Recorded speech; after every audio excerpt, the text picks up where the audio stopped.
Hello दोस्तों, welcome back to my channel. यदि आप है बीपीएससी शिक्षक बहाली 2023 का एस्पिरेंट तो आप सभी का बहुत बहुत स्वागत है हमारे इस वीडियो में। आज के इस वीडियो में हम लोग बात करेंगे बीपीएससी सामान्य अध्ययन का, जो कि आईएएस रंजीत कुमार सर के द्वारा लिखा गया है या फिर उनकी देखरेख में लिखा गया है, उसके पार्ट 6 वीडियो का। तो इससे पहले मैंने 5 पार्ट पहले अपलोड कर दिया है। अगर आप लोगों ने वो सारा पार्ट नहीं देखा है तो चैनल पे से जा कर के ज़रूर देख सकते हैं। ये छठा पार्ट को अगर आप लोग पसंद करते हैं तो मैं इसके और भी पार्ट्स आप लोगों के लिए लेकर के आऊँगा। सभी क्वेश्चन आप लोग के लिए इम्पोर्टेंट है। तो चलिए स्टार्ट करते हैं हम लोग वीडियो। अगर आप लोगों ने मेरा पिछला वीडियो देखा होगा तो मैंने उसमें क्वेश्चन नंबर 177 तक करार दिया था। उसके आगे हम लोग देखने वाले 178, यहाँ से मनुष्य को प्रतिदिन कितनी मात्रा में आयोडीन मिलनी चाहिए। तो यहाँ पे याद रखिएगा, इसका जो सही आंसर हो जाएगा वो होगा आपका ऑप्शन नंबर बी, 50 ग्राम। 50 ग्राम आयोडीन की आवश्यकता हर एक व्यक्ति को रोजाना होती है। अगला है, किस प्राणी के प्लाज्मा में ब्लड सस्पेंडेड होता है अथवा बनता है। तो ये हो जाएगा आपका ऑप्शन नंबर बी, मेढक में। अगला हम लोग देखेंगे तो यहाँ पर है, पक्षी उड़ने के समय इधर उधर करने के समय गिरने लगता है तो उसे रोकता क्या है। तो पंखों को फैला करके वो उसको अपने आप को रोकता है। अगला है, मनुष्य के शरीर में रक्त का कौन सा भाग रोगों का प्रतिरोधक करता है। तो ये हो जाएगा आपका ऑप्शन नंबर बी, यानी WBC। अगला सवाल हम लोग देखेंगे। अगला सवाल यहाँ पे हम लोग देखेंगे तो यहाँ पर है, श्वसनांग से संबंधित बीमारी कौन सा। तो ये हो जाएगा आपका ऑप्शन नंबर डी, यानी इन्फ्लुएंजा। अगला है, किस सूक्ष्मजीव के द्वारा हेपेटाइटिस बी की बीमारी होती है। तो इसका 183 का हो जाएगा आपका ऑप्शन नंबर ए, यानी कि वायरस।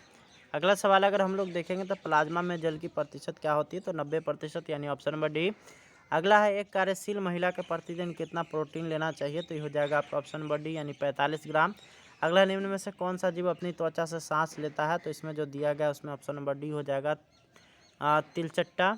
अगला हम लोग देखेंगे तो रक्त होता है, तो रक्त एक संयोजी ऊतक है, यानी कि ऑप्शन नंबर ए हो जाएगा इसका। अगला हम लोग देखेंगे, सूची 1 को सूची 2 से मिलाइए। उसके बाद जो है यहाँ पे आप लोग देखिए यहाँ पर सूची 1 सूची 2 किस तरह से है। तो यहाँ पे देखिए, यहाँ पे जो मिला है सूखा है वो vitamin D, beriberi, vitamin B12, निषादता, विटामिन आई, उसके बाद स्कर्बी है विटामिन, यहाँ पे लिखा हुआ है, यहाँ पे मिटा हुआ है कुछ। चलिए, तो यहाँ पे जो आपको मिलाना है ये सेम टू सेम, ए से 1 मिलेगा, बी से 2 मिलेगा, सी से 3 और डी से 4। तो ऐसा ऑप्शन आपका 1 नंबर में मिल जाएगा। यहाँ पे आप लोग को इसको टिक कर लेना है। अगला है, मानव शरीर में किस अंग में लसिका बनती है। तो ये बनता है आप लोग का दीर्घ अस्थि, जहाँ पे होगा वहाँ पे लसिका बनेगा। अगला है, मधुसूदनी यानी इंसुलिन अंतःस्राव हार्मोन है, ये कहाँ से निकलता है। तो ये हो जाएगा आपका 190 का आपका ऑप्शन नंबर सी हो जाएगा, पेप्टाइड से ये निकलता है। अगला हम लोग देखेंगे तो यहाँ पर है, एड्स विषाणु के लिए सबसे ज़्यादा आजमाई गई दवा क्या है। तो ये हो जाएगा आपका ऑप्शन नंबर ए, जीडोवोडिन, यानी एजिडोथाइमिडिन, है ना। अगला हम लोग देखेंगे तो मानव रक्त में अल्कोहल की कितनी प्रतिशत मात्रा मृत्यु के कारण हो सकती है। तो मात्र 5% मात्रा जो है वो मृत्यु का कारण बन सकती है। अगला है, यहाँ पर दूध का सफ़ेद रंग होता है तो ये होता है कैसीन के कारण। अगला हम लोग देखेंगे तो यहाँ पर है, राइबोजाइम्स होते हैं तो ये होते हैं आपके RNA में, यानी ऑप्शन नंबर बी हो जाएगा। अगला है, मानव शरीर में तापमान को नियंत्रित करता है तो कौन सा। तो ये हो जाएगा आपका ऑप्शन नंबर डी, यानी हाइपोथैलेमस ग्रंथि जो होती है वो। अगला है, DNA उपस्थित होता है केवल के अंदर, केवल सूत्र कणिका, इसका और ऑप्शन यहाँ पे आप लोग को मिल जाएगा, केवल हरित लवक में और इनमें से सभी। तो इसका हो जाएगा आपका ऑप्शन नंबर डी, यानी इनमें से सभी। अगर निम्नलिखित में से किसमें भिन्नताएं उत्पन्न नहीं होती है। तो ये हो जाएगा आपका ऑप्शन नंबर डी, कोलोनिंग जब होता है तो उसमें भिन्नता उत्पन्न नहीं होती है। उसमें मादा पादप की तरह ही सारे पादप जो उत्पन्न होते हैं नए, वो सभी सेम के सेम रह जाते हैं। अगला यहाँ पर है, कंकालीय पेशी तंतु के मोटे पेशी सूत्री को मुख्य प्रोटीन क्या होता है। तो इसका 198 का आपका हो जाएगा ऑप्शन नंबर ए, मायोसिन।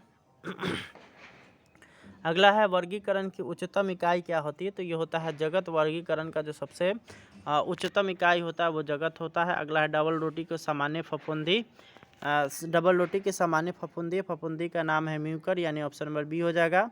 अगला है, मानव शरीर में प्रचुर मात्रा में कौन सा तत्व उपस्थित है। तो ये है आपका ऑप्शन ऑक्सीजन, यानी ऑप्शन नंबर डी हो जाएगा। अगला है, आहार में लवण का मुख्य उपयोग क्या है। तो इसका उपयोग होता है सिंपल भोजन को स्वादिष्ट बनाने में। अगला हम लोग देखेंगे तो पशु प्रोटीन को प्रथम श्रेणी का प्रोटीन माना जाता है क्योंकि यह तो ये इसका हो जाएगा ऑप्शन नंबर ए, अनिवार्य अमीनो एसिड से भरपूर होता है। अगला यहाँ पर अगला हम लोग देखेंगे तो एंजाइम होते हैं। तो एंजाइम होते हैं तो ये होते हैं आपके प्रोटीन, यानी ऑप्शन नंबर बी हो जाएगा करेक्ट। अगला है लार किसके पाचन में मदद करता है, तो ये हो जाएगा आपका ऑप्शन नंबर बी यानी स्टार्च। अगला टाइफाइड रोग उत्पन्न होता है किस कारण से, तो ये 206 का आपका आंसर हो जाएगा ऑप्शन नंबर ए यानी कि साल्मोनेला टाइफी द्वारा। ठीक है, अगला हम लोग अब देखेंगे तो यहाँ पर है कवकमूल होता है। कवकमूल का अगर बात किया जाए 207 का, तो ये हो जाएगा आपका ऑप्शन नंबर बी यानी कि कवकों एवं उच्च पादपों का संबंध होता है कवकमूल। अगला है रुधिर में CO2 का परिवहन मुख्यतः किसके द्वारा होता है, तो ये होता है आपका ऑप्शन नंबर मुख्यतः निम्नलिखित में किस रूप में होता है, तो बाइकार्बोनेट के रूप में इसका उपयोग होता है। अगला हम लोग देखेंगे विटामिन डी की कमी से होने वाला रोग रिकेट्स में शरीर का कौन सा अंग प्रभावित होता है, तो ये प्रभावित होता है अस्थि, जिसको हड्डी भी बोलते हैं। अगला है विटामिन B12 में कोबाल्ट की मौजूदगी को सर्वप्रथम किसके द्वारा सिद्ध किया गया था, तो ये हो जाएगा आपका option number B sodium nitroprusside परीक्षण में इसको जो है यहाँ पे साबित किया गया था। अगला है लोहे की कमी से कौन सा रोग होता है, तो यहाँ पे ग्वाइटर दिया है, इसमें से कोई भी ऑप्शन सही नहीं है। लोहा की कमी से जो है इसमें से कोई भी रोग नहीं होता है। अगला हम लोग देखेंगे तो वह धातु कौन सी है जो विटामिन B12 के घटक है, तो ये हो जाएगा आपका ऑप्शन नंबर डी यानी कोबाल्ट धातु है जो विटामिन B12 का घटक है। अगला मानव शरीर में संक्रमण को रोकने में मदद करने वाला विटामिन कौन सा है, तो विटामिन ए इसका करेक्ट आंसर है। अगला यहाँ पर है शरीर में सबसे बड़ी अंतःस्रावी ग्रंथि निम्न में से कौन सी है, तो पीयूष ग्रंथि। याद रखिएगा पीयूष ग्रंथि सबसे बड़ी ग्रंथि है, ये आपके एग्जाम में 100% रहेगा। अगला है जब कोई एकल जीन एक से अधिक लक्षण की अभिव्यक्ति नियंत्रित करता है तो इसको किस प्रकार कहा जाता है, तो इसका आपका हो जाएगा 215 का ऑप्शन नंबर डी, ये उसको बोलेंगे बहुप्रभावी। अगला है इंसुलिन का आविष्कार किसने किया था, तो इसका हो जाएगा आपका 216 का होगा आपका ऑप्शन नंबर ए यानी कि एफ बेटिंग के द्वारा इसका आविष्कार किया गया था। अगला यहाँ पर एसीटी हार्मोन स्रावित होता है, तो एसीटी हार्मोन का अगर बात किया जाए तो ये होता है आपका पीयूष ग्रंथि से। कभी भी देखिएगा कि जो ऐसा हार्मोन जिसका नाम आप आमतौर पर नहीं ले पा रहे हैं तो वो कहाँ से निकलेगा है, तो वो सीधा सीधा याद रखिएगा पीयूष ग्रंथि से। ठीक है, अगला डायबिटीज़ मेलिटस किस हार्मोन के कम बनने से होता है, तो ये हो जाएगा आपका ऑप्शन नंबर ए इंसुलिन। अगला है यहाँ पर चेतन यानी सजीव जीव का मूल अभिलक्षण निम्नलिखित में से क्या है, तो श्वास लेने की क्षमता होना चाहिए, तो वो सजीव हो जाएगा। अगला श्वसन कैसी प्रक्रिया है, तो यहाँ पे हो जाएगा अपचयी प्रक्रिया, यहाँ पे इसका सही हो जाएगा। अगला हम लोग देखेंगे तो कौन सी नस्ल ज़्यादा दूध देने वाली, एक गर्मी बर्दाश्त करने वाली है, तो ये हो जाएगा आपका इसका 221 का आपका हो जाएगा ऑप्शन नंबर डी थार पारकर। अगला है मिट्टी की उर्वरता किस तत्व पर निर्भर करती है, तो ये हो जाएगा आपका ऑप्शन नंबर ए यानी कि नाइट्रोजन पर। अगला है सर्वाधिक दूध देने वाली बकरी कौन सा है, तो ये हो जाएगा जमुनापरी यानी ऑप्शन नंबर सी। अगला है निम्नलिखित में से कौन सा उर्वरक मृदा में सर्वाधिक अम्ल छोड़ता है, तो इसका जो सही आंसर हो जाएगा 224 का वो होगा आपका अमोनियम सल्फेट, ये हो जाएगा आप लोग का। अगला है गोल्डन धान अच्छा स्रोत होता है, तो गोल्डन धान अच्छा स्रोत होता है विटामिन ए का। अगला है आम के बीज रहित प्रजाति को किस नाम से जानते हैं, तो सिंधु नाम से हम लोग इसको जानते हैं। अगला है ललित जिसकी उन्नत किस्म है वह है, तो ललित है अमरूद का एक किस्म है, यानी ऑप्शन नंबर बी हो जाएगा।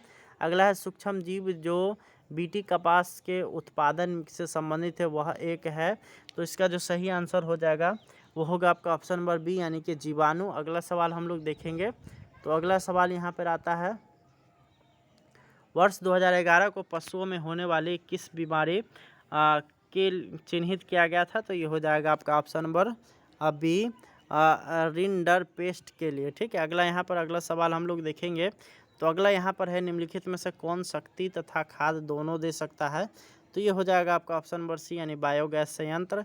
221 देखेंगे तो भदावरी भैंस की उत्पत्ति स्थान कहाँ पर है, तो ये हो जाएगा आपका ऑप्शन नंबर डी यानी कि उत्तर प्रदेश में। अगला है भारत में गोवंशीय पशु की सर्वोत्तम द्विकाजी नस्ल कौन सा है, तो ये 232 का आपका सही आंसर हो जाएगा, वो होगा ऑप्शन नंबर डी यानी कि कारकरेज।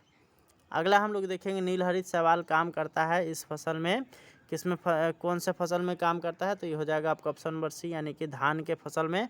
अगला हम लोग देखेंगे 234 नंबर, तो यहाँ पर आप लोग का यहाँ पे जो है क्वेश्चन निम्न में से कौन अनंतवर्ती फसल है, तो इसमें देखिएगा मूंग जो है वो अनंतवर्ती है, बाकी सब समवर्ती है। अगला है जड़ों की वृद्धि में कौन सा पोषक तत्व सहायक होता है, तो इसमें आपको सहायक होता है पोटास। अगला सवाल हम लोग देखेंगे तो 236 नंबर आप लोग का यहाँ पर आ गया।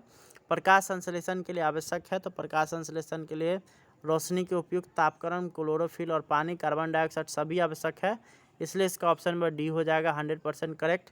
अगला है निम्न में से कौन सा समूह खरीफ फसल है, तो इसका जो 237 का हो जाएगा आपका ऑप्शन नंबर सी, यानी कि मक्का, तिल, कपास, बाजरा, ये हो जाएगा। अगला यहाँ पर जो अंतिम क्वेश्चन है आप लोगों के लिए, तो वो है आपका एक ही खेत में एक ही समय में एक से अधिक फसलें उगाने को क्या कहते हैं, तो इसको हम लोग बोलते हैं 238 का हो जाएगा ऑप्शन नंबर सी, मिश्रित फसलों की खेती। तो इस तरह से यह पूरा सीरीज आपका साइंस का ख़त्म होता है। अब इसके बाद हम लोग बात करेंगे ईवीएस की, और उसके बाद फिर पहले हम लोग बात कर लेंगे ईवीएस की, उसके बाद फिर हम लोग बात करेंगे भारतीय राष्ट्रीय आंदोलन की। तो उम्मीद करते हैं कि आपको वीडियो पसंद आया होगा। अगर वीडियो आपको पसंद आया है तो इसको दोस्तों में ज़रूर शेयर कर देंगे। आपसे मिलेंगे नेक्स्ट वीडियो में, तब तक के लिए बहुत बहुत धन्यवाद।